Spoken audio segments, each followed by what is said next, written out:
سڵاوتان لێبێ. بزوتنەوەی گۆڕان پشتگیری بۆ یەکێتی نیشتیمانی کوردستان ڕاگەیاند لە تۆمارکردنی سکاڵا سەبارەت بە زیادبوونی ڕێژەی دەنگدەران لە هەولێر و دوهۆک.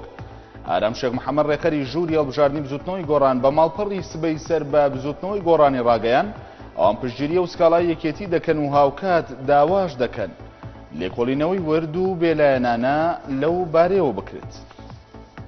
لە کاتی سەردانی نێچیروان بەرزانی سەرۆکی حکوومەت هێرێمی کوردستان بۆ ئامێدی و ناوچەکانی دەوروبەری بەدەیان هاوڵاتی ڕژانە سەر شەقام و گردبوونەوەی ناڕزاییان ئەنجامدا و ڕێگای سەرەکی دێرەلووک ئامێدیان داخست. پەیامنێری ئەنعەرتی لە دهۆک ڕایگەیان خۆپشاندانەکە فراوان بووە و ژمارەیەکی زۆر لە هاوڵاتیان لە ناوچەکانی شیلاتزێ، دێرەلووک بوونشینانی دەڤەری بارزان چوونەتە ناوچەی هێتیتێ بۆ بەشداریکردن لە خۆپشاندانەکە.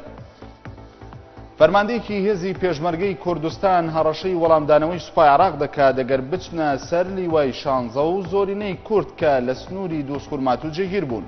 لیوا حوسێن مەنسوور فەرماندەی هێزەکانی پشتیوانانی سەر بە وەزارەتی پێشمەرگە بە ڕۆژنامەی هاوڵاتی ڕاگەیان عەبدولەمیر زەیدی دەیەوێت لێپێچینەوە لەگەڵ پلەدار و ئەفسەرە کوردەکاندا بکات چونکە لە کاتی کێشەی نێوان سوپای پێشمەرگە بێلایەن بوون و تەشەنوجیان دروست نەکرد.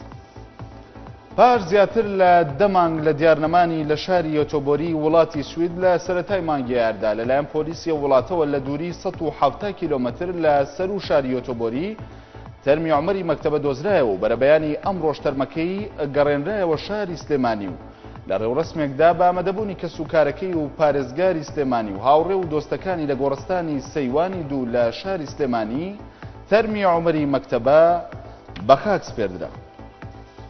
حکوومەتی ژاپۆن ڕایگەیان بڕی 1 ملیار و 24 ملیۆن دۆلار قەرز پێشکەش بە حکوومەتی عێراق دەکات بە مەبەستی بنیاتنانی پاڵاوگەیەکی غازی سروشتی لە ناوچەی ڕومێلەی پارێزگای بەسڕە و بنیاتنان و نۆژەنکردنەوەی بەندەری خۆر زوبێر و کێڵگەی خۆر زوبێر نەوتی لە هەمان پارێزگا.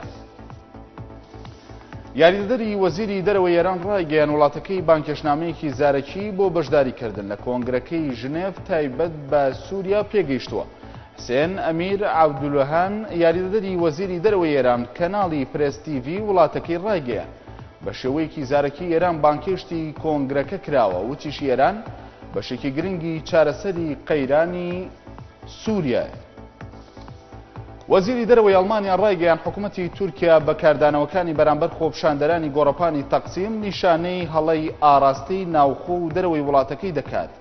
بارودۆخی گۆڕەپانەکەشی بە مایەی نیگەرانی ناوبرد.